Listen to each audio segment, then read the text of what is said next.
Hello friends, ಎಲ್ಲರಿಗೂ ನಮಸ್ಕಾರ. Welcome to my YouTube channel Sridevi stocks. ಎಲ್ಲರಿಗೂ ನವರಾತ್ರಿಯ ಹಾರ್ದಿಕ ಶುಭಾಶಯಗಳು.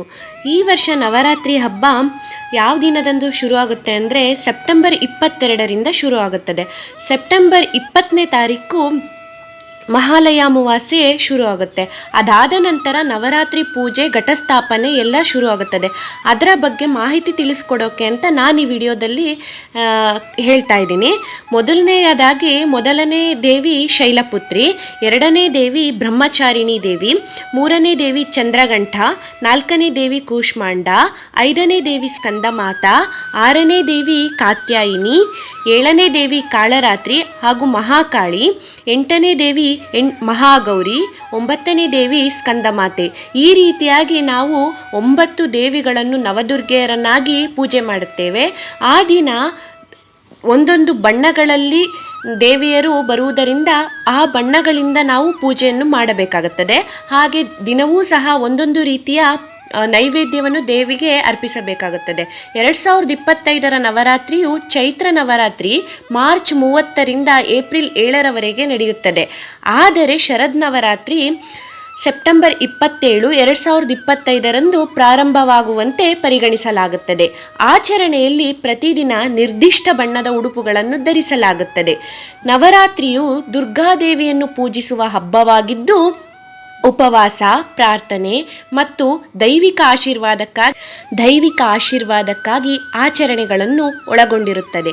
ಅದೇ ರೀತಿಯಲ್ಲಿ ನಾವು 2025ರ ಸೆಪ್ಟೆಂಬರ್ 27ರಂದು ನವರಾತ್ರಿಯನ್ನು ಮಾಡಬೇಕಾಗುತ್ತದೆ. ಹಾಗಾಗಿ ಅದೇ ರೀತಿಯ ದೇವಿಗೆ ಅನುಸಾರವಾಗಿ ಬಣ್ಣಗಳ ಕ್ಯಾಲೆಂಡರನ್ನು ಹೇಳ್ತೀನಿ. ಸೆಪ್ಟೆಂಬರ್ 27, 2025ರಿಂದ ದಿನ 1 ಸೆಪ್ಟೆಂಬರ್ 27 ಬಣ್ಣ ಬಿಳಿ ಬಣ್ಣ.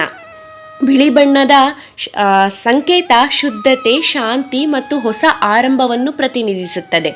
ಎರಡನೇ ದಿನ ಸೆಪ್ಟೆಂಬರ್ 28 ಬಣ್ಣ ಕೆಂಪು. ಕೆಂಪು ಬಣ್ಣವು ಯಾವುದರ ಸಂಕೇತವಾಗಿದೆ ಎಂದರೆ ಉತ್ಸಾಹ, ಶಕ್ತಿ ಮತ್ತು ಪ್ರೀತಿಯ ಸಂಕೇತ. ದುರ್ಗಾದೇವಿಗೆ ಬಹಳ ಅರ್ಪಿತವಾದ ಕಲರ್ ಎಂದರೆ ಕೆಂಪು ಬಣ್ಣ. ಮೂರನೇ ದಿನ ಸೆಪ್ಟೆಂಬರ್ 29. ಈ ದಿನ ನೀಲಿ ಬಣ್ಣ ಬಹಳ ಪ್ರಮುಖವಾಗಿದೆ.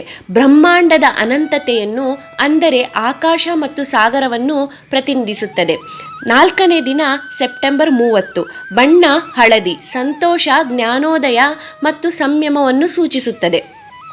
ಹಾಗಾಗಿ ಐದನೇ ದಿನ ಅಕ್ಟೋಬರ್ 1 ಹಸಿರು ಬಣ್ಣ.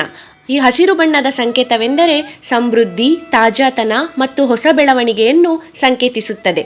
ಆರನೇ ದಿನ ಅಕ್ಟೋಬರ್ 2 ಬೂದು ಬಣ್ಣ.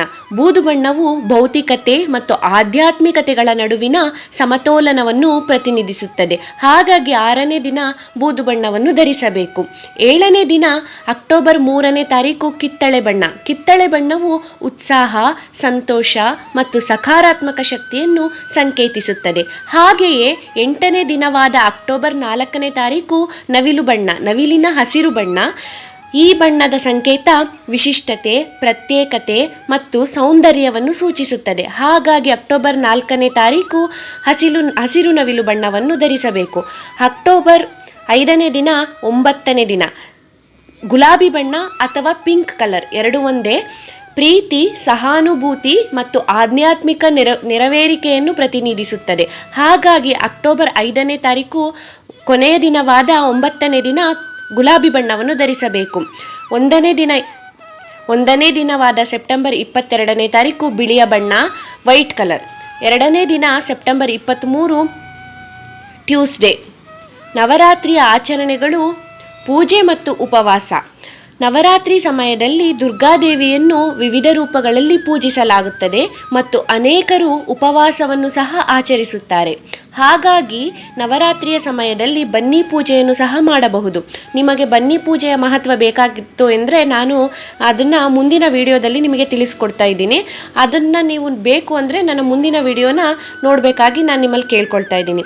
ಹಾಗಾಗಿ ಬಣ್ಣದ ಉಡುಪುಗಳು, ಯಾವ್ಯಾವ ಬಣ್ಣದ ಉಡುಪುಗಳು ಅಂತ ನಾನು ನಿಮಗೆ ಈಗಾಗಲೇ ಹೇಳಿದ್ದೀನಿ. ಆ ದಿನಕ್ಕೆ ನಿರ್ದಿಷ್ಟವಾದ ಬಣ್ಣದ ಬಟ್ಟೆಗಳನ್ನು ಧರಿಸುವುದು ಆಚರಣೆಯ ಒಂದು ಮುಖ್ಯ ಭಾಗವಾಗಿದೆ. ಇದು ದೇವಿಯ ಆಶೀರ್ವಾದ ಪಡೆಯಲು ಸಹಾಯ ಮಾಡುತ್ತದೆ. ಹಾಗೂ ಆಧ್ಯಾತ್ಮಿಕ ಶುದ್ಧೀಕರಣ, ಇದು ಆಧ್ಯಾತ್ಮಿಕ ಪ್ರಯಾಣದ ಅವಧಿಯಾಗಿದ್ದು ಶುದ್ಧೀಕರಣ, ಪ್ರಾರ್ಥನೆ ಮತ್ತು ದೈವಿಕ ಶಕ್ತಿಗಳನ್ನು ಆಹ್ವಾನಿಸಲು ಮಾಡಲಾಗುತ್ತದೆ. ಹಾಗಾಗಿ ನವರಾತ್ರಿಯ ದಿನ ಹೆಣ್ಣು ಮಕ್ಕಳು ಈ ಆಚರಣೆ ಮಾಡುವುದರಿಂದ ಬಹಳ ಬಹಳ ಬಹಳ ಮನೆಗೆ ಶುಭವಾಗುತ್ತದೆ. ಹಾಗೂ ಆರ್ಥಿಕ ಧನ ಸಂಪತ್ತು ನಿಮ್ಮದಾಗಿಸಿಕೊಳ್ಳಬಹುದು. ಹಾಗೆಯೇ ದೇವಿಯ ಕೃಪೆಗೆ ನೀವು ಪ್ರಾಪ್ತರಾಗುತ್ತೀರಿ. ನವರಾತ್ರಿಯ ದಿನ ನವದುರ್ಗೆಯರ ಪೂಜೆ ಮಾಡುವುದರಿಂದ ನೀವು ದೇವಿಯ ಕೃಪೆಗೆ ಹಾಗೂ ಆಶೀರ್ವಾದಕ್ಕೆ ಬಹಳನೇ ಅರ್ಹರಾಗಿರುತ್ತೀರಿ. ಹಾಗಾಗಿ ನವರಾತ್ರಿಯ ಈ ಪೂಜೆಯನ್ನು ಮಾಡುವುದು ಬಹಳ ಮುಖ್ಯವಾಗಿದೆ. ಈ ವಿಡಿಯೋ ನಿಮಗೆ ಇಷ್ಟವಾಗಿದ್ದಲ್ಲಿ ದಯವಿಟ್ಟು ನನ್ನ ಚಾನೆಲ್ ಸಬ್ಸ್ಕ್ರೈಬ್, ಶೇರ್